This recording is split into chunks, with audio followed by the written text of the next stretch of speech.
All right, we're live. Boom. So we both have U.S. flags in our background, dude. We do. Yeah, it's a That's thing. good thing. Now yours appears to be some sort of like it's hanging on something. Is it just it's like some sort of fabric flag thing? Yeah. I mean, And then you have this massive mantis thing going on. I do. I have my recording studio set up right now. I just did a Laser Academy video. Ah, now if we let everybody kind of see the full screen, see, there you go. There you see the camera, Adam's flag, his whole operation going on. That's pretty sweet. Okay, so we got a couple people joining us. Welcome, everybody. Today we're going to be recording episode 469 of the Concealed Carry podcast. Riley is out today. He's driving somewhere through God's country. And I am joined today by my friend Radigan from Mantis. We're going to be talking about free training. Well, kind of free training. We're going to talk about kind of free training. I don't know. I don't think we can call it free. Yeah. We're going to talk about some kind of free training that you can get and that I recently went through, like a workhorse. And we're going to talk about the lessons that I learned both about that platform, but also like specific lessons I learned about my shooting that may be beneficial to some of you listening. But I hope that above all else, it will drive you to go embark on this training yourself. And we have Radigan with us today because he was significantly involved in the designing not only of the tool, but also the training itself. So it's going to be fun. It's going to be a great discussion. Welcome, Hopper. Welcome, Dale. Welcome, Tim. Thanks for being here. And anyone else who's joining us on Facebook Live or on YouTube. We're going to get started here in just a moment. Before we do that, though, Radigan, I think that the question on everyone's mind, frankly, is this may be the first time they've ever seen you not wearing a shirt that says Mantis on it. I don't know.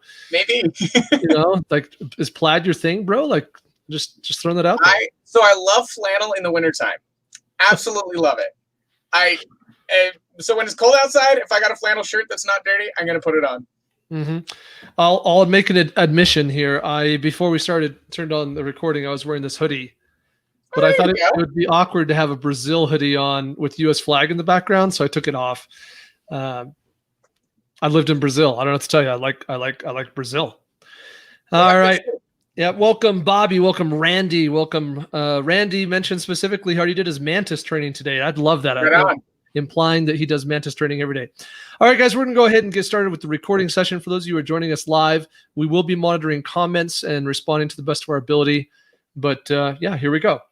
In 3, 2, 1, this is the Concealed Carry Podcast, episode 469. Welcome to the Concealed Carry Podcast. I am your substitute host, Jacob Paulson. Riley Bowman is unavailable today, and I am joined by guest Radigan. He prefers to go by his last name, I think, for whatever reason. Anyway, it's Adam Radigan from Mantis. Adam, thanks for being here, bro. My pleasure. Thank you for having me. We're going to have a lot of fun. First, Radigan, just quickly give people, like, what's your job title over there? Some director of training or something?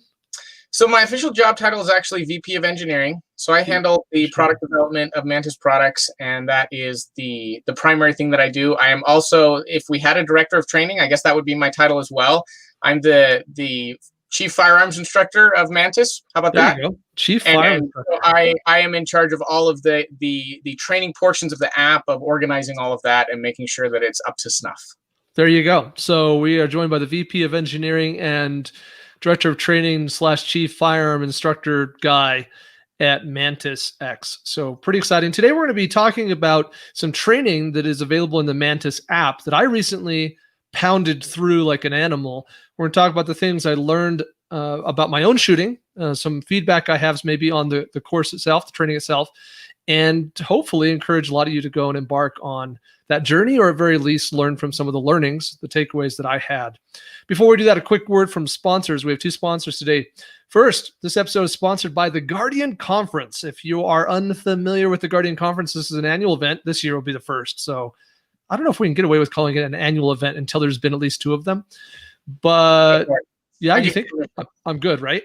So I can call it the first annual. This year will be the first annual Guardian Conference. That'll be September 17th, 18th, and 19th in Oklahoma City.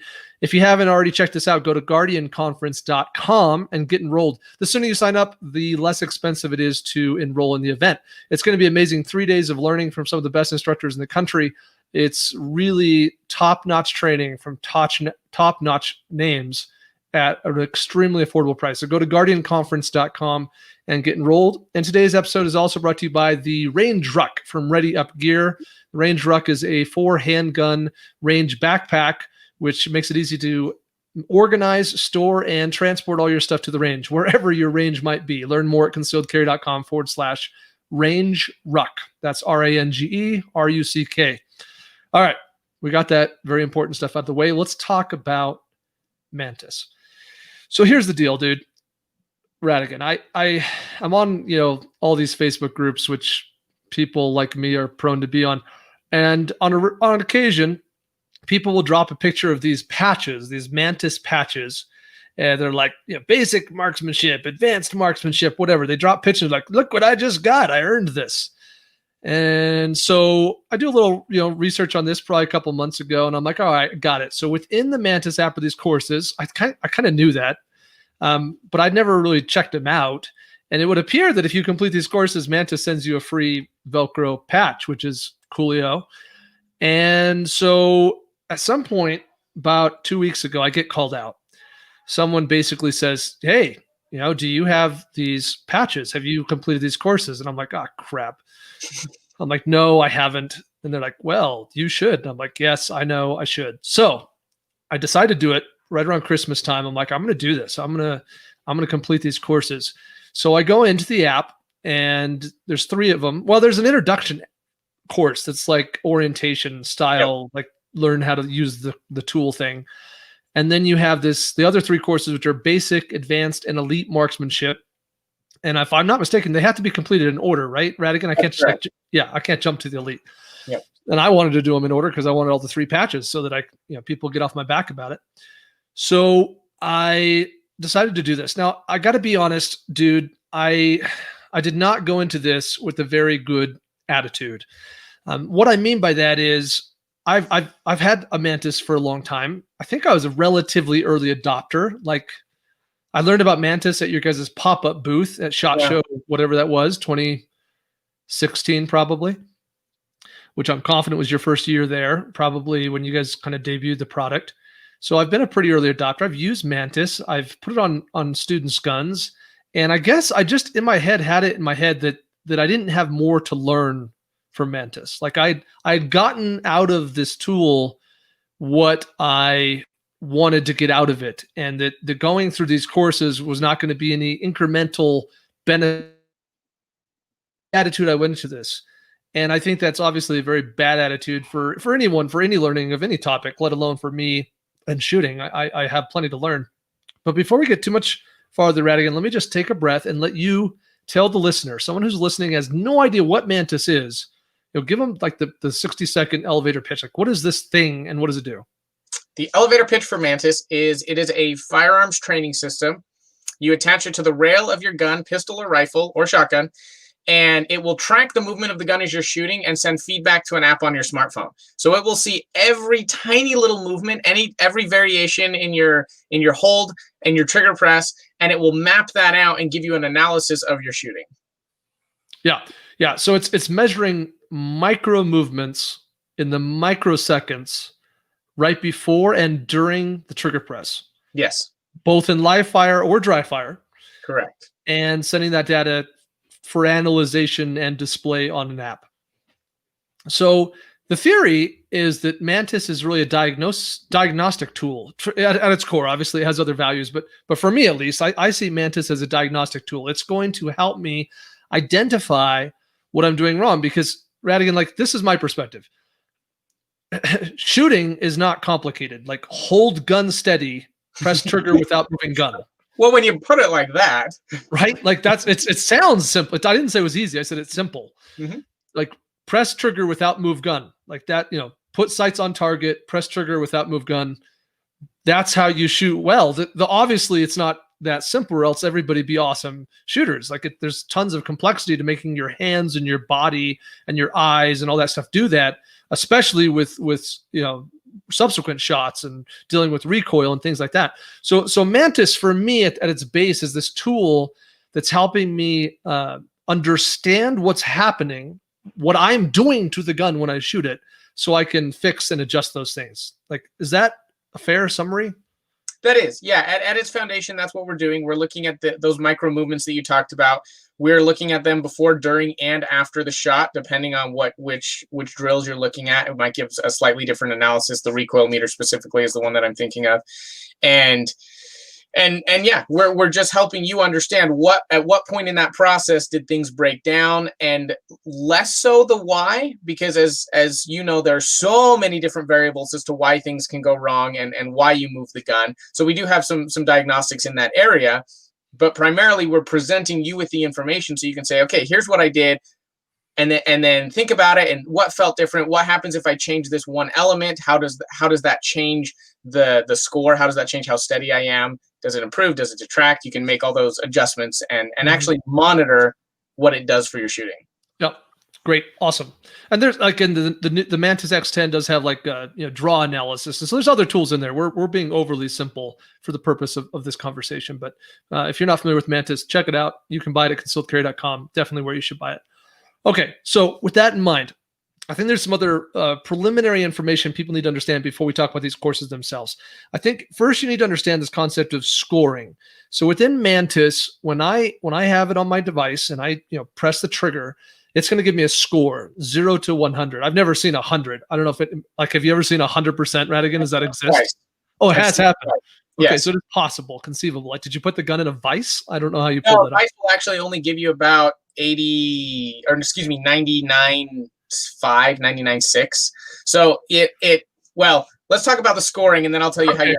Okay, so my quick summary, and obviously our VP of engineering can give us more detail, but basically when you press the trigger, Mantis is scoring your shot based on movement. And I mean, my basic understanding is that the more the gun moves from beginning of trigger press to end of trigger press, the worse the score. The less it moves, the better the score. Is that simple enough? Yep. I can give it to you in engineering speak too, but that's a good simplified definition. So which makes sense. Like our objective is to make a gun not move while press trigger, right? So the better you are at that, the higher the score. Correct. Now let's just give people some baseline numbers, Radigan, and you may or not have this data perfect, but you could arbitrarily definitely spitball this. Like what is like you grab some random person at a trade show who comes by the Mantis booth, you put this in their hand. What's the average score for that person? Like what's normal out of the gate? Average scores across the board for everyone is going to be about a 68 to 72. So it's about a 70. Okay. It's about the average score that we see overall. That's everyone from professional shooters to really poor shooters. That's what they average. Yeah, but these are gun people. They've obviously handled either bought this product or they stopped by a booth at a gun trade show. Mm-hmm. So they're gun people. They shoot guns. That's their average score. What do you guys? And if I'm not mistaken, the app considers a good score anything over 90 and a great score anything over 95. Correct. Okay, so that gives people some like baseline ideas of like where these numbers fall. Within the app, this is the other preliminary thing we have to get out of the way before we talk about these courses that you guys have. Within the app, there are drills. It's the first thing you see when you open the app. You get the device connected. You scroll down. There's a number of drills. Like the one there's like open training, for example, which is, I mean, calling that a drill is a bit of a stretch, bro, but it's cool. So open training is just like, it's cool. Like just hit this button. Yeah, like it's just like press triggers and we'll give you scores and data. Yep. But there's no like specific objective or parameter or time or number of shots to complete it. It's what it sounds like, open training. But then you have a variety of things that are actual drills. Like probably the one I use the most is just the Mantis Benchmark. The Mantis Benchmark is similar to open training, but it's just 10 shots. It's just you're gonna run 10 shots, and it's gonna say, here's your average score. You can go back and look at each shot, look at all the data associated with it, movement, etc. Pretty straightforward. There's some in there I really hate. Like there's a primary hand only drill. Man, I don't know. Like Radigan, if you went and looked at my personal user account data before this started, it's gonna be embarrassing. But that one was a bane of my existence, where it's similar to the benchmark drill, but you're just using primary hand only. There's a support hand only. There's a surprise. What is that one called? Compressed surprise break. Compressed surprise break. That's my favorite one. Love this one as well. I think it's only 5 shots. Yes. But this drill, you're I guess you could do it from whatever ready position you want, but basically you're waiting for the app to give you a go signal, and it gives you a beep and it flashes on the device, and then you press the trigger. And the idea is that you're not getting to take the time to do the smoothest trigger press you want. The idea is that as soon as you get that go, you need to break the trigger, and it's kind of forcing you to have better fundamentals that way. Is that like a good summary? Yeah, it's combining speed and accuracy. So how fast can you go without your score dropping significantly? At what point does that break down? And again, from different ready positions. The drill was designed initially to be done from the position of on target, finger on the trigger. So sights on target. So you're ready, and all you do is break the trigger. But you can do it from a compressed ready. You can do it from a low ready. You can do it from any of these positions, again, to see how long does it take to get to the target, press an accurate shot. And that's where that differs from some of the other drills, is we are looking for high accuracy and speed. Yeah. So that's a pretty good summary of the drills. And there's some other ones in there too, but those are the ones: open training, the benchmark drill, the compressed surprise break, and primary and secondary hand only are the ones that make up the courses that you go through. All right, so let's talk about these courses, dude. So first, let's give people a fundamental idea of how the course itself works. So I click on basic marksmanship drill, for example, or any of these drills for that matter, and it says, okay, let's do this. And it's got these like a progress bar at the top of the app. And throughout this progress, there might be multiple steps. I don't know, 10-ish. Yeah. 12. And I would call them almost like tasks. Like there's these tasks you have to complete. Once you complete it, you get to move on to the next one. And these tasks have something to do with these drills for the most part. So like, for example, a task might be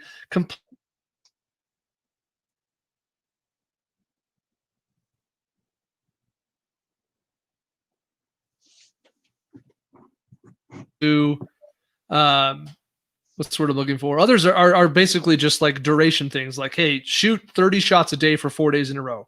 That's basically the whole thing, right? Like I don't remember seeing anything different than that. No, yeah, that's basically it. It's all right. I'll give a brief history on how we came up with this. And yeah. Tell us the deal. So we initially, bumped my camera there. Initially, Mantis X did not have any drills in it, and due to customer feedback, we got a lot of people that were saying we want a little bit more. We want a little more guidance as to what we should do. So we introduced the drills, and they said, this is great. What drill should I do? How do I know where I should be? And so that's kind of where the courses came from. Is we want to give people a guided tour through some of these drills to see where are you at and where can you improve. And within the courses, you actually cut down on me for a second. I'm not sure if you mentioned this. Most of them have associated with them some sort of minimum score, minimum threshold. So shoot the benchmark drill and your average score has to be over 75 or whatever that number is. And so if you go through that and you can't do that, okay, then now you know what you need to go work on. Or shoot the compressed surprise break drill with this score and this time. You can't quite make that benchmark. Okay, go back and practice it. And so it helps guide your daily training to know what do I need to do to improve? Where am I at compared to other beginner, advanced, or elite shooters? Perfect. This was remarkable for me. Like, let me give everyone just quickly some stats. I personally went through all 3 of these courses as fast as I think a person could. So I basically put in as many hours as necessary to achieve each task as quickly as possible. The only time, the only time it took me more than a day to get through anything is when I was forced to, right? Like shoot 30 shots a day for 4 days in a row. So I think I was trying to figure out the day I started, but I think I did all 3 of these courses in 9 days, which I don't think that most people have the time, energy, or attention span to do. I did get a total number of shots fired. It took me 1,383 shots, trigger presses, to complete all 3 courses. You definitely could do it in less shots than that. I had a lot of things I had to do many times. And I think someone might have to do it more. You don't happen to have a number on that, Radigan, like the average number of trigger presses to complete a specific course? That would be interesting data. That would be. So 1,383 trigger pulls for me in about 9 days. One of those days, day 8 was the worst. Oh man, it was torture. I can't tell you how many times I had to do in the elite marksmanship course. One of the requirements is do the primary hand only drill with your worst score is 90% or greater twice in a row. It's a beast. It is a beast. And then you have to do that support hand, which, by the way, support hand, I had to do several less iterations in order to achieve that. Yeah, it's an interesting insight. We'll talk about that more. But I mean, if you went back and looked at my history, I bet I did that stupid primary hand only drill like 60 times. I mean, it was just, my finger hurt. Like I put in like 600 shots on day 8 of this little experience of mine, to the point that I was like, I'll have to come back to this tomorrow. And so then on day 9, I finished the whole thing off. So what I want to do is now transition, I guess. And for those who are listening or watching, if you don't have a Mantis, you need to go get one to do this. But I think that even if you don't have one, what we're going to do now is transition a little bit. And with awesome shooter Radigan, who I might add showed me up on the range in September of this year, we're going to talk about some of the things I specifically learned while going through this experience. And these are Jacob things. Like these are things that I learned. Like anybody could learn whatever. And I think that's the point, right? Is that to what you were saying, Radigan, like anyone who goes through this is going to figure out what they need to work on. So here's the first thing I took away from this. And I wrote some of these things down so I would be able to come back to them. Grip harder and get tougher. Like when I go to the range and I teach a class or something, or I take a class and I'm on the range for 8 hours, 12 hours, 2 days in a row, 3 days in a row, I never go home with my arms sore. Like it's just not a thing. I'm like, oh, my grip muscles. Like it's just, that's never happened to me. But working on these horribly painful courses that you've put together in the Mantis system, tongue in cheek, right? Obviously I enjoyed them. Like I could do like an hour of work and just be exhausted. Like my muscles could be like, no, I can't do this anymore right now. Like I have to set this gun down and come back to it later. And it was simply an issue of, I knew that in order to achieve certain scores within the app, I had to grip harder. It became very apparent. It's like, if I loosen this grip, my score will go down. If I tighten my grip, my score will go up. Like it's really simple. And I don't think a grip is necessary. Like, I don't think everyone has to have a perfect grip in order to shoot perfectly. I think you can, I think a grip in some ways masks other deficiencies, right? Like if all my other shooting fundamentals were perfect, I wouldn't have to grip as hard. But gripping harder, having the muscle and strength to be able to grip harder, allows me to not be as good at some other things. So Radigan, like what is your experience with like grip strength and just like amount of grip pressure relative to shooting well? So I think that, well, my experience, not what I think, this is what my experience has taught me. You can shoot incredibly accurately with a horrible grip, but you can't do it quickly or well. I mean, I can hold a gun between these two fingers and press a trigger, and I can get a good hit on the target, but the gun's going to go flying everywhere. So in order to truly manipulate the gun in an effective fashion, I have to grip the gun properly and I have to grip the gun tight. How tight should I grip a gun? When I'm teaching a class, I didn't mention this at the beginning, but I'm a firearms instructor. When I'm teaching a class, what I tell people is by the time you're done shooting one magazine, you should be exhausted and have to put that gun down and go take a rest. That is how much pressure I believe you should be putting on the gun. Just everything you have, gripping that gun tightly, and that will increase your accuracy and it will greatly increase your speed. I have seen people who are shooting 0.5 second splits, and then I tell them that just grip the thing like it's trying to kill you and shoot again, and they're at 0.25. They literally can cut that time in half just by bearing down on it as hard as they can.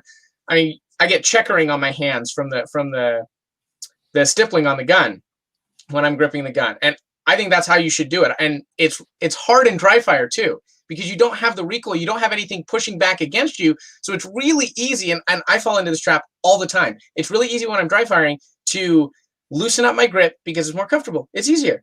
Why not? Why would I not do that? So I loosen up on my grip a little bit more, and then I dry fire 3,000 shots, and then I go back to the range on the weekend, and I have to refocus on gripping the gun again. So I think it is essential to grip the gun tightly, and I think that it really does take a conscious effort in dry fire to do so.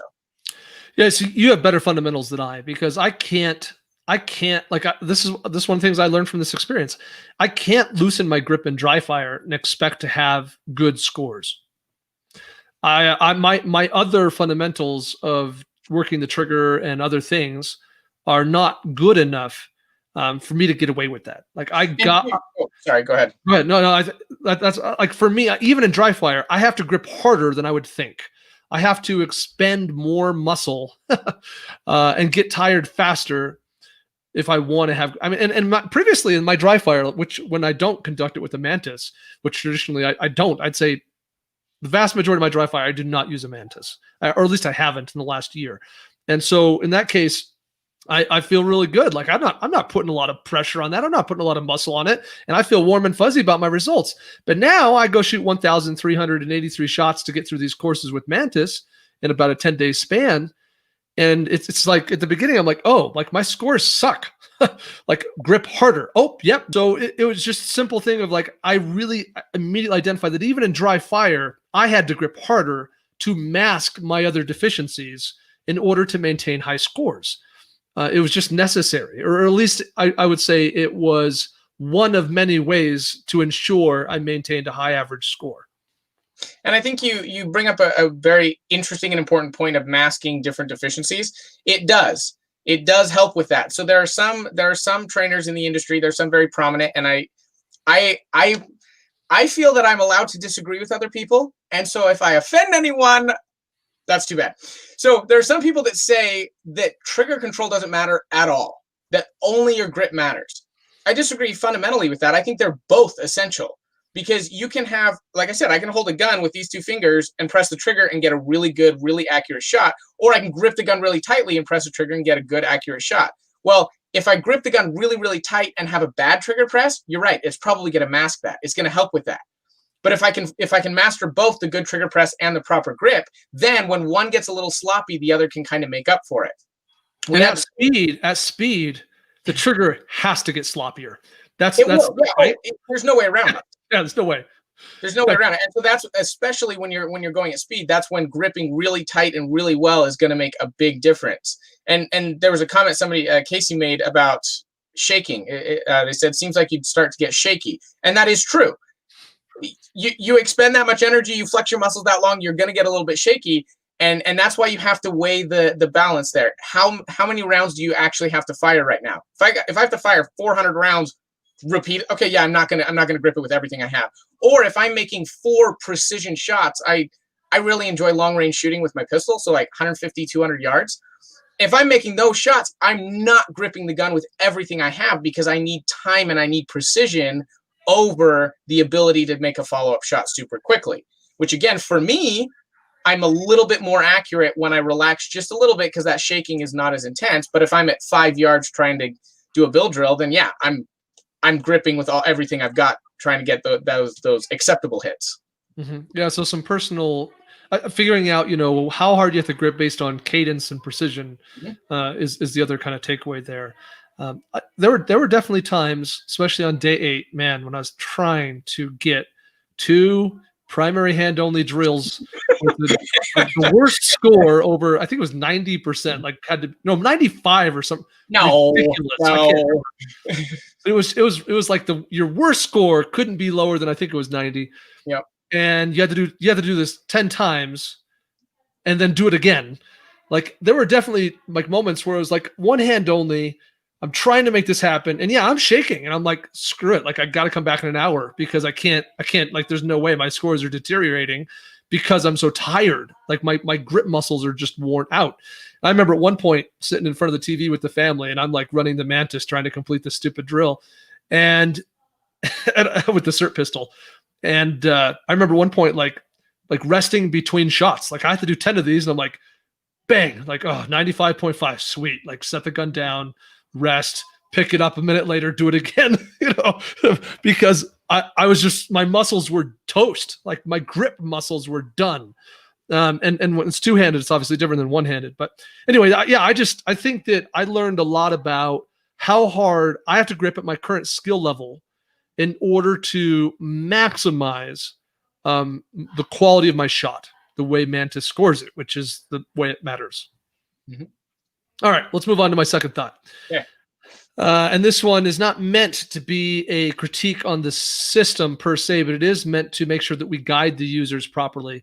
And that is frankly that the Mantis advice isn't always correct. So the way Mantis works, like Radigan, you remember those old diagnostic targets we used like a billion years ago, where we like you'd put this target up and based on where the bullet went, you were supposed to figure out what you're doing. So of course, if you're right-handed, to lower left of the bullseye, it would say anticipation or whatever, and you'd be like, oh, but you could hit that spot without anticipating. Like there are other things, right? And so in the same way, Mantis is sort of doing this. Mantis is looking at the way the gun moves in those microseconds when the trigger is pressed, and it's making some assumptions about what you might have done wrong. And I think that it's important as a user of Mantis to know that those are assumptions. Like it's good guesswork based on lots of data and commonalities, right? The Mantis, for example, knows if you're right-handed or left-handed. You put that data in, so it gets to make some assumptions. The other thing but the Mantis, it can't feel your hands. It doesn't know where your finger is on the trigger. It can't see your point of impact. It's only measuring the movement of the gun. That's the only data point it has. It has no idea where my finger is on the trigger. It has no idea where the bullet actually lands, and it has no idea how I'm gripping the gun. And I think that, when you and I were talking about this before we started recording today, that the other thing that's important for someone to understand is that the better the quality of the shot, I think the margin of error relative to Mantis giving you good advice about what you did wrong increases.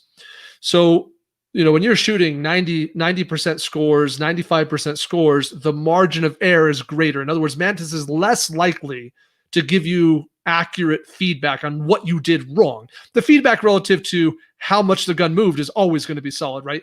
But Mantis's guess as to what you might do to improve it, that guess is less helpful the better you get at shooting. So what's your input on that? Like, as the guy who engineers this stuff, like, you can tell me if I'm crazy. No, well, you are, but that's not the point being discussed right now. Relative to this point, you are correct and crazy that the feedback on what you are doing wrong becomes less relevant and less accurate the higher your scores are. So if your average score is a 60, then that feedback of anticipating recoil or milking the gun or whatever it is, that's probably going to be quite accurate. If your average score, what I tell people is if your average score is above an 80, then ignore those, read through them so that you understand what are common mistakes that we make. But if your scores are above an 80, the probability of that being quite accurate is pretty low. So it helps beginner shooters much more than it helps intermediate and advanced shooters.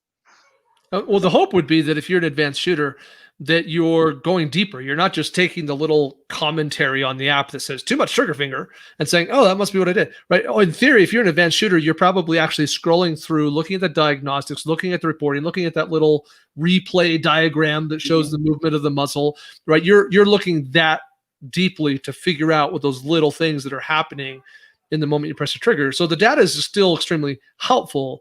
It's just that those hints that the app is giving you become less reliable the better quality of your shooting.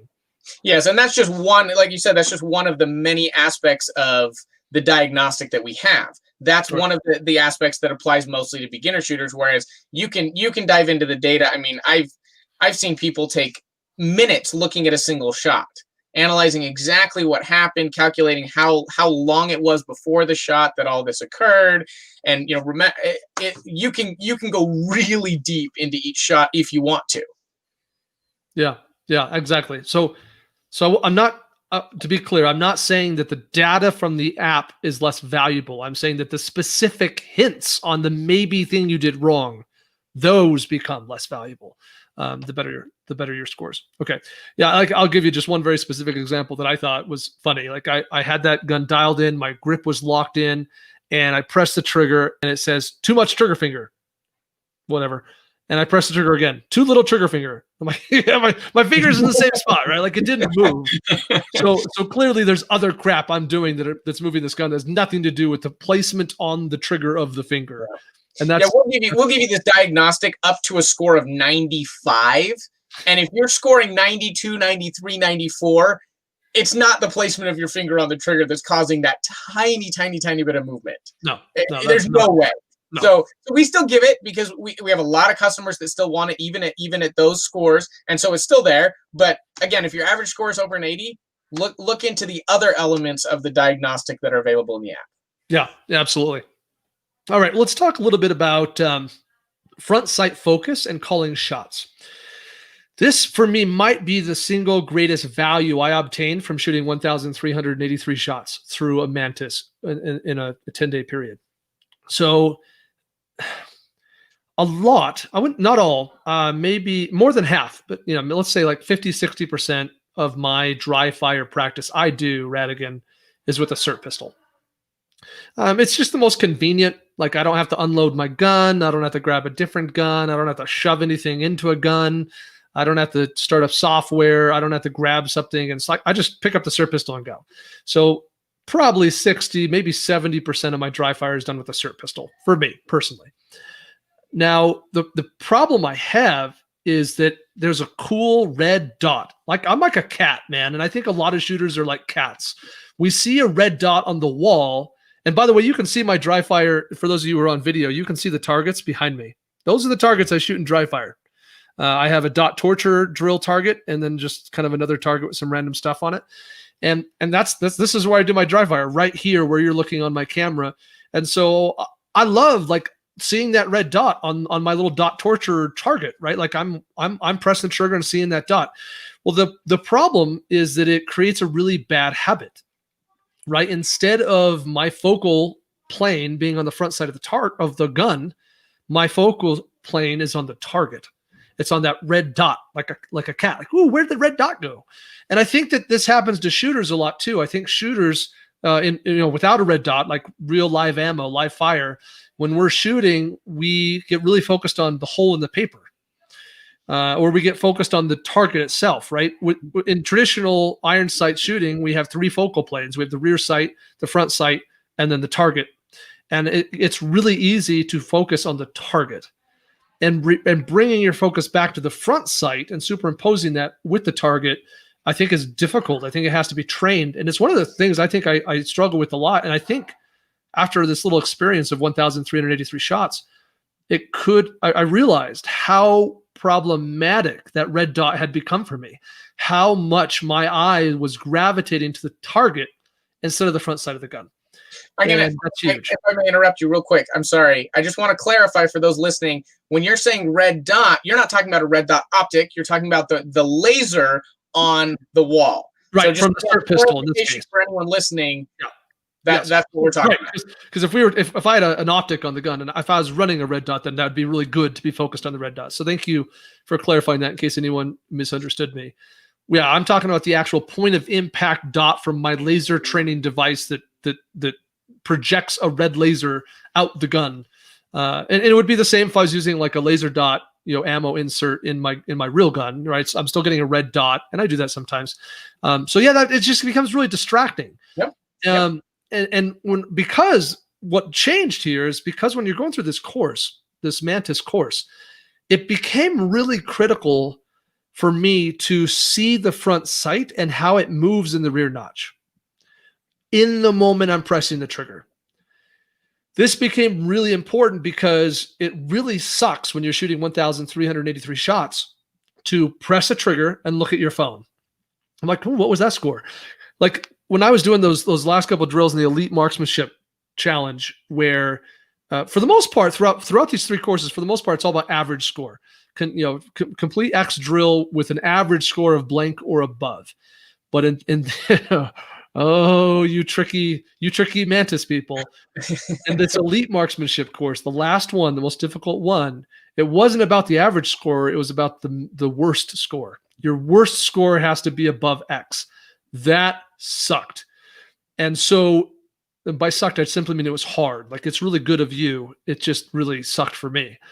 And so it was real big pain. Like it's just not very conducive. If like I can't get anything lower than a 90, if I press a trigger and have to look at my phone every time. And if you're doing this 1,383 times, it's also a training scar. If you're constantly press trigger, look at phone, press trigger, look at phone, that's a disaster. Like why? Like that is not good training. So it became imperative for me, in order to complete the courses, to be able to call my shots, to present the target, the gun on target, look at the sights, press the trigger, and know without looking at the phone if it was a good shot or a bad shot. Know without looking at the phone, knowing if this was probably, like I could probably guess by the time I was done, after 1,383 times of this, I could probably guess within 5%. I could say, oh, that was probably between 92 and 97. Or, that was probably between an 85 and a 90. And I could do it by seeing the sights. Mm-hmm. And there's huge value to that for me. Huge. Because for years, I've heard really advanced shooters like Riley, who most of you are used to hearing on the podcast, talk about calling his shots and talk about how he can see the sights of his gun when he presses the trigger, and he knows where the point of impact is going to be without having to look at the target. And I always heard that from people and thought, you must be a ninja. Like, I don't know how humans do. I can't do that. Like, what are you talking about? You call your shots. I can't see the sight picture to that degree of clarity in those moments to be able to do that. But after 1,383 iterations with Mantis, it became imperative I learned to do that, because I had to be able to do it. And that was probably, for me, the single greatest value I took from those 1,300 shots through Mantis. And I think if that's all you get from it, that is awesome. That is awesome, because that is one of the key fundamentals that is really hard to consistently do. Because like you said, we want to look at the target. I mean, that's where everything is happening. That's our end objective. So our brain wants to say, okay, if that's the end objective, that's where I need to be focused. And that's not true. That's not going to work unless you're focusing on your sights properly. One of the things, if anyone listening is interested, one of the things that I have done and continue to do on occasion to build up that ability is shooting at distance and then drawing on a piece of paper where I think my hits were, and then walking to the target. So I'm far enough away that I can't see the target. I can't see the hits on the target. So if you put like a cardboard target against a dirt background, that would also help hide them. Shooting rifles at 100 yards with a low powered optic, that kind of thing, so that you can practice. Okay, I think this is where they went. Now go to the target and see where they actually are, and see how well that lines up. Because you can have a perfect trigger press. You can get a score, and this is another thing too. When we're adding in the live fire element, you can get a score of a 98 and still not hit the center of the target. It just means you hit where you were aiming.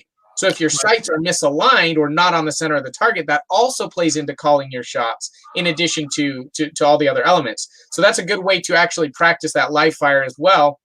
And then dry fire, doing just what you're doing. Okay, here's what I saw in the alignment, not the sight picture, but the sight alignment.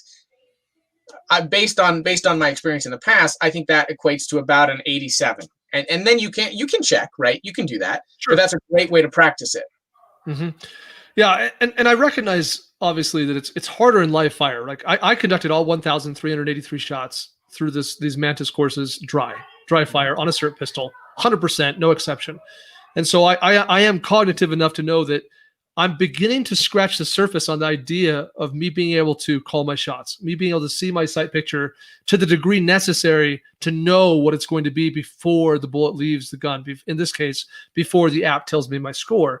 And I realize that, yeah, I have to continue to work on that, because in live fire, it's going to be different. When I have to deal with recoil, right? When I have to deal with those kinds of things, it's going to be different. But it was huge for me. It was like a personal breakthrough to be like, crap, I just pressed the trigger and I know what my score is, because I saw the degree of movement and what direction of movement that front sight was in my rear notch. I saw it. Like, that was huge for me. And I think that really doing that at dry fire, especially given ammo costs, is going to be essential. And then figuring out how to scale that skill to dealing with recoil becomes critical too. And I see myself doing a lot with my Cool Fire trainer or my airsoft gun as well, where it's not the same kind of recoil as live fire, but it gives me an opportunity to kind of have a mid-grade point where I'm getting some recoil, some forced movement of the gun, but I'm still tracking the sights and seeing what I need to see in order to call my shots. So I'm curious how you answer this question. Why is that important? What you said it was cool because you thought those were range ninjas, but why is that important? Yeah, I think it's important for a couple of reasons. The first reason is important because I think that visual acuity is a shooting skill, and it's one we just don't talk about enough. Your ability to train your eyes to see stuff matters. For example, if I have to make let's just talk about draw to first shot. If I just got to get the gun out, present it on target, and get a really quality shot, and by quality is relative, right? Quality could mean like a big, massive target, or could mean something extremely precise. But if I can't see what needs to be seen, then I have to slow down. So my visual acuity skill dominance dictates the speed at which I can hit the gas pedal with the gun, right? Because this is not complicated, guys. Like, me and Riley can stand next to each other on a range, and given the chance to warm up, okay, he can get 2 shots out of the gun from concealed out of the holster in under a second. I can get 1 shot under a second if I try. But the difference is both his shots will hit an A zone, and mine, like, your guess is as good as mine, right? Like, I just whip that sucker out, and it's like, bam, I pop that trigger. Okay, because the difference is he in that, like, in under a second. In fact, in his case, he can get his first shot right around 0.72, 0.76, somewhere in there. In that period of time, that 0.72, 0.76, not only can he just retrieve the gun from the holster and present it generally in the direction of a target, but he can actually acquire a sight picture. A sight picture that it gives him the degree of confidence necessary to shoot the gun, because the sights are the gas pedal. They determine the speed at which we can shoot. And so for me, if you tell me, okay, you have to draw us and present and get a shot off as quickly as possible, but you have to hit this target, I can't do that in under a second. I mean, like I said, it would depend on the size of the target, but probably I'm not going to pull it off. 3 yards, A zone, USPSA style target. No, it's going to take me 1.15, 1.2 at my best, because my visual acuity skill isn't there yet. And so I think it's about you. It's not about like me being able to press the trigger and be like, I know where it went, guys. Like, I'm a ninja. It's about me being able to see what I need to see in order to shoot faster, both on the first shot and subsequent shots. And what it does for your brain as well, you're processing those images to a much greater degree, at a much greater rate, and you're then able to tell your finger, press the trigger now, right? Mm-hmm. Assuming you got that trigger control now, you're saying, okay, everything's good, press the trigger now. I'm going back to the drawing to first shot analogy, right? You're bringing the gun in 0.7 seconds. Most of that time is spent just getting the gun in front of your eyes. And then it's there, and then you have to process all these different images and then indicate to your finger that you need to press the trigger. And then when you get to that point, you can start making corrections. Now, in that 0.7 seconds from draw to first shot, and I'm not quite that fast either, you get the gun up and you see, oh, it's not quite right. I'm gonna make a tiny adjustment as I'm breaking the shot. Mm-hmm. And your brain and your hands and everything, you have that ability then to recognize it and respond in such a rapid manner that you get your shots from C zone to A zone, only because now you're actually making an adjustment. Like you said, it's not presenting the gun with your eyes closed because you know where the gun points. You're actually seeing those sights, making an adjustment, and pressing the shot in 0.75 seconds. That's wicked fast. Yeah, no, well, Riley's wicked fast, but yeah, he's a monster. He's a demigod of shooting. Yeah, actually, that's a much better description. But think of it this way: like, it's also about my ability to get accurate follow-up shots. Like, if I can call my first shot, right? If I can say, oh, I think I know about where that went, then as I'm returning the gun to presentation, I can make adjustments already necessary to get the second shot to go where it needs to be. So my ability to do that at speed matters. Otherwise, what we see is a lot of people, if say, okay, we're gonna do a build drill, come out of holster, put 6 shots on target. We'll see most of our students will do one of two things. Either A, their split times will be really bad because between shots, they're adjusting their point of aim. Mm-hmm. Or they rock that trigger, but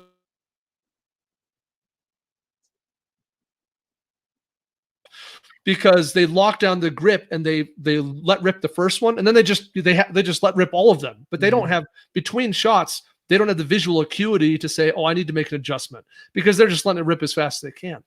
So yeah, learning to A, focus where I need to be focusing, in my case on the front sight because I'm shooting irons, and then B, being able to see the movement of those sights as I'm breaking the shot. Huge value takeaway with throughout these 1,383 shots with the Mantis. Yeah. All right. Okay, let's move forward a little bit. Let's talk about trigger placement, trigger break, and trigger reset. And this is going to start to bring us toward the end of our show here today. I should disclaim that the SIRT pistol I use for my dry fire is stock. And for those of you who don't own a lot of SIRT pistols, or you've never used a SIRT pistol, they come pretty stiff. At least the 110 models do. The 107s are not as bad, but the SIRT 110s, which is the Glock model, they come pretty stiff. I don't have a thingamajigger to measure the pressure, but it's probably a 10-pound trigger. Most people dial it down, and obviously my carry guns are not a 10-pound trigger. But I do that on purpose on dry fire. For me, it's the equivalent of like being up on deck and swinging 3 bats. It's like, oh, if I could do it with this, it'd be real easy with my normal, carry gun. So what I realized really quickly is that first thing I figured out is that finger placement had basically zero effect for me. Like when I would dial in my grip and I'd start cranking off shots and I'd be watching my score with Mantis, it didn't matter. Like I could wrap the trigger greater amount of my finger, less of my finger, like to the degree that I was capable of moving the trigger rearward. For me, it made zero impact on my score. Yeah, over the course of 1,300 shots, I experimented quite a bit with finger placement on the trigger. Irrelevant to me. And yet I think that a lot of instructors really harp on that. Oh, your fingers, too far on the trigger or not, I've seen infographics where it's like, this is correct. This is too much in. This is too far out. For me, it had zero impact. Radigan, like, what's your experience with that? My experience is that if you go to any of the extremes, it's going to cause issues. There's a pretty big gray area in between where you can be anywhere in there, wherever it's most comfortable, wherever it works best for you. And even at the extremes, if you can press a trigger well, if you have trigger press down, that's only going to manifest at speed. So I can press a trigger with a tiny bit of my finger or a ton of my finger, and it's okay unless I try and go fast. And then I need to be somewhere in the middle of that, in that spot that I found that works really well for me. Yeah, that's good feedback, right? Because none of the 1,383 shots I was doing with Mantis had any relative, fast split times, right? By nature of the way the tool works, you have to have a certain degree of pause between shots. So at least in dry fire, that's the case because there's too many potentials for false negatives. So that's interesting. Like I'll have to verify that in live fire at a higher cadence of speed. But certainly in dry fire, like my range of position on that trigger, where I could be without making any real difference was pretty significant. Yep. Obviously, the middle of that range is probably my sweet spot, but that range was larger than I thought it was. But having that degree of like, that's the beautiful thing about the Mantis, guys. If you listen to this and you're like, God, you're getting way too geeked out about this. Like, that's the point. Like the point of Mantis is that when you're trying to shoot scores of 95% or greater on average to complete these courses, it takes very little to screw that up. It takes very little to get less than a 95%. Like you have to be extremely dialed in. That gun better not be moving, like hardly at all. It is like, I think you could put the gun in a press and have a hard time doing that. So that's the point, is that you learn like to such a minute degree what affects the shot. That was my sense with trigger placement. Let's talk about reset.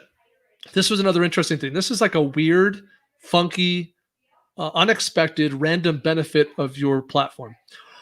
So on a SIRT pistol, SIRT stands for shot indicating resetting trigger. So the SIRT has a reset on it. And by nature of Mantis trying to detect when a shot is being broken on the SIRT, it was not uncommon for it on occasion, not constantly, but on occasion, for my reset of the trigger to be picked up as an additional shot. That makes sense, right, Radigan? Like, yeah, on the SIRT pistols that can happen. Sure, like that would make, because it's not that much difference of a click and movement or whatever on the device. Like in live fire, I can imagine that would never happen because the degree of movement, right? Like there's no way. But on a SIRT pistol, it's extremely natural that would happen sometimes. And so with Mantis, because the Mantis has the potential of doing that, it became paramount that I reset the trigger quickly. Because I presume, you can tell me, Mr. VP of Engineering, that on Mantis there's some like degree of allowance of time where when we detect shot in dry fire on this cert pistol, for the following X number of tenths of seconds or hundreds of seconds, any additional movement we detect is not an additional shot. But after this period of time, if we feel movement again, this could be another shot. Is that probably true? In a way, yes. So it's not actually based on time. There is technically no minimum time, but what we're looking at is, I'm going to try and not get super nerdy here. If you look at a graph of the acceleration of the gun, so any vibrations are going to be picked up as accelerations. You'll see spikes when the trigger is pressed, when the strike is released or the hammer goes forward. You're going to see a spike in acceleration. So that's what we're looking for, those spikes. So if you have two spikes right next to each other, the distinction between the two will not be sufficient for it to pick up two separate shots. So again, it's not based on time, but there is going to be some sort of time interval required between those two spikes in order to pick them up separately. Yeah, that makes sense. Like what I was discovering for me with the cert was if I trapped the trigger to the rear, like really precise shot, ooh, good job, 95%, and then I slowly released it back to reset it, I was much more likely to get a false positive compared to what I should do, right? Which is break the shot and reset it immediately. That for whatever reason, whether it's, what you described, I'm sure like we could go more engineering geek on that if we wanted, but it was just very apparent to me that if I reset it the way I should, which is as soon as you break the shot, reset the trigger, then I didn't have any issues with the false positive. And this is something I struggle with as a shooter. And this 1,383 shots helped me to start to overcome this as well. Because as a shooter, what I know is that I got a pretty sloppy trigger finger, and I got to work on that. Like most shooters, like we're all at some point in that journey. And the point I am in the journey, I know that if I slow down the trigger and I slowly work through the wall, I'm going to be able to hit whatever I want. Like it's not going to be a problem for me. But if I rush that trigger, I'm going to jerk it. Like I'm going to miss to some degree. Now with the relatively generous target, it's not a big deal. So I can go at speed and it's not a problem. But if I'm doing a drill where I got to go from a very, a big target to a very precise shot, I can let it rip. Then when I go to the precise, I'm going to move that trigger really slowly. Well, what happens is I have this habit personally, and I think I've found other people have it often as well. That anytime I have to shoot a precise shot, I trap the trigger. In other words, I don't reset it quickly because in my brain, it's almost like, well, I don't need to shoot quickly on this particular drill I'm running. I need to shoot accurately. So I'm going to work through because I press the trigger to the rear slowly, there's something in my brain that then resets it slowly. And that's not good. So it's an issue for me that I have to work on, that no matter the speed or the precision of the shot, all shots the trigger should be reset immediately. There's never any reason whatsoever that one could justify not resetting the trigger as quickly as possible. And for whatever reason, with me and my cert pistol and the Mantis, it became critical to ensure I didn't get any false positives. And you don't want a false positive when you have to average a 95% score on the benchmark drill.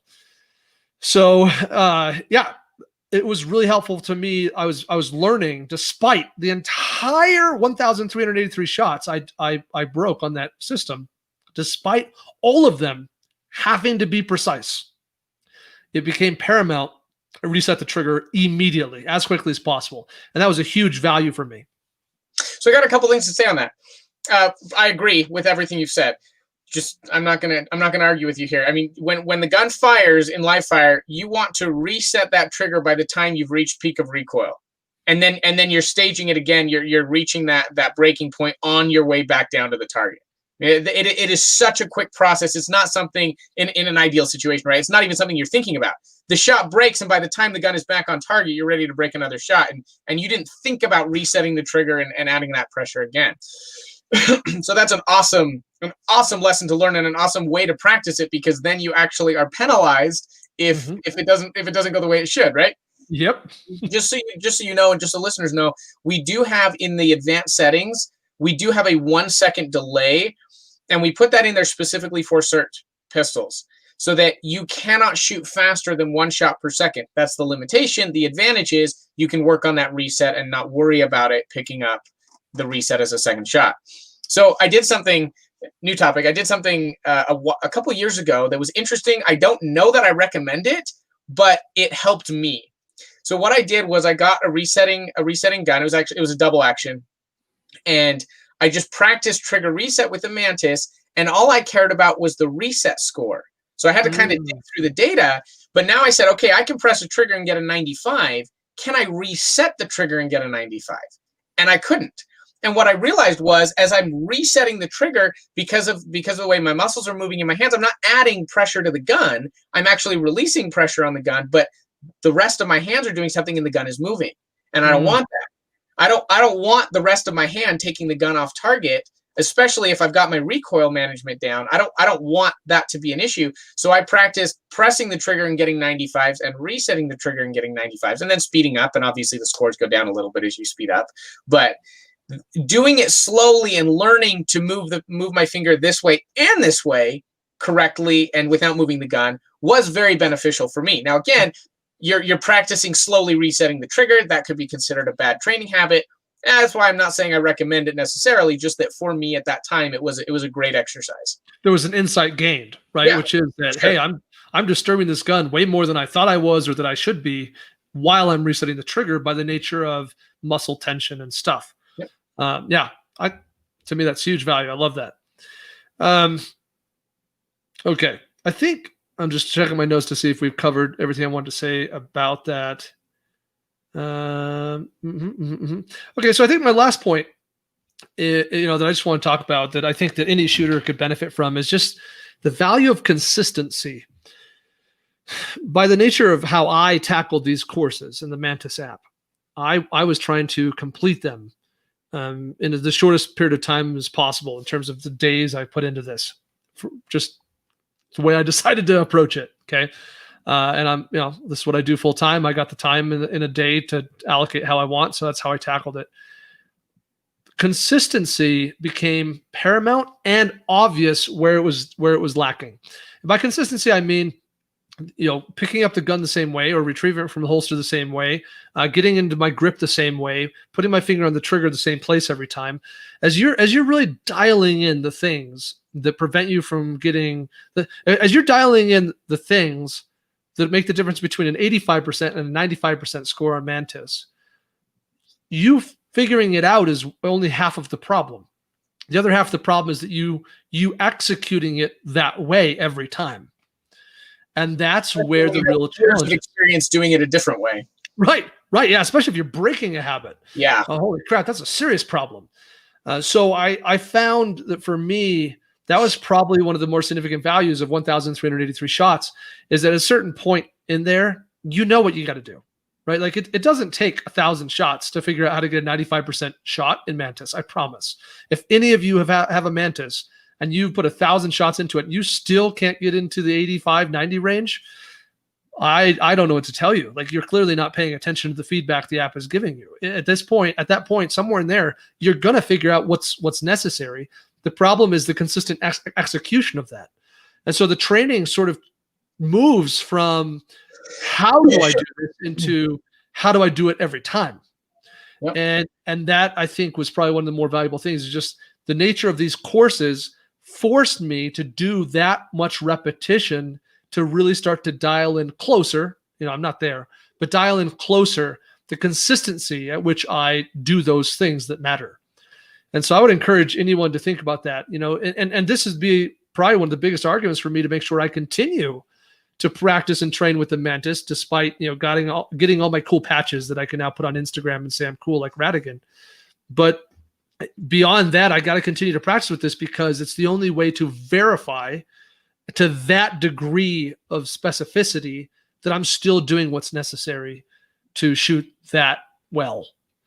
And I think the other key for me now is to go to do more live fire, which means costly ammo. But at this point, putting that through 1,300 shots in dry fire is good. But now I got to go do some things in live fire to see where does recoil break down the things I was doing that allowed me to get there. And it's going to be a whole new set of learning for me. And I'm really looking forward to that. So those are, I guess, be my parting thoughts for everybody. Is if you have a Mantis already, you've already invested the money. These courses are free to you. Go open the app, scroll down, start on basic marksmanship, and go to work. You do have to set up a user account. I'm pretty sure. I don't think you can do it without a user account, but that's free. No idea. I don't know either. I'm logged in, so I could, but it's free. So log in or register a user account in the app. Go do those courses. You already bought the device, so why wouldn't you take advantage of the value that's built into these things? You can do it dry or you can do it live. Knock yourself out. For those of you who don't yet have a Mantis, if you've thought about it, if you thought, man, that feedback would be good, but for whatever reason you've justified not buying one till now, I would encourage you to do so, because for me, the value I gained, not just from understanding the device and using it a bit initially, but now really going back and diving through these courses was substantial.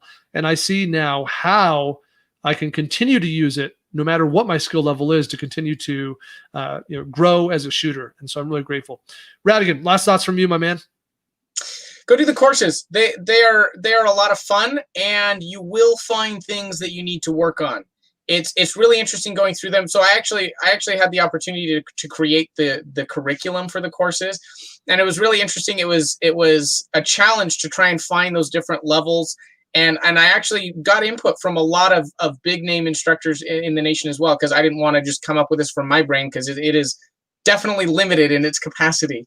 And so we got a lot of input from people. And whether or not you own a Mantis, train, guys. Train dry fire. Live fire is so ridiculously expensive right now. So do some dry fire, do whatever live fire you can, but keep training. Do a little bit every day, and you will see improvement. The consistency is way more important than the amount of time spent. 5 minutes a day, 10 minutes a day will do way more for you than just trying to get it all in one day a month. Yeah, or trying to complete all 3 courses in 10 days. Well, yeah, that's going to do nothing for you.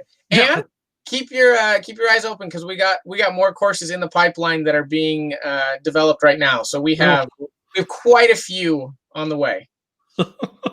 I don't know if that makes me excited, or like I think I just had this just feeling don't wait of anxiety. Backed up. Just do them one at a time as they come. Oh, very good. Thank you, everybody, participating with us today. Thank you, Radigan, for your generous time and for the work you put into this system. We really appreciate it. All right, guys. So with that, we're really grateful for you being here today. Hopefully you got some value out of learning the things that I learned about my own shooting and my own deficiencies. As I went through these courses, I hope that you'll take all that to heart and get whatever value you can from that.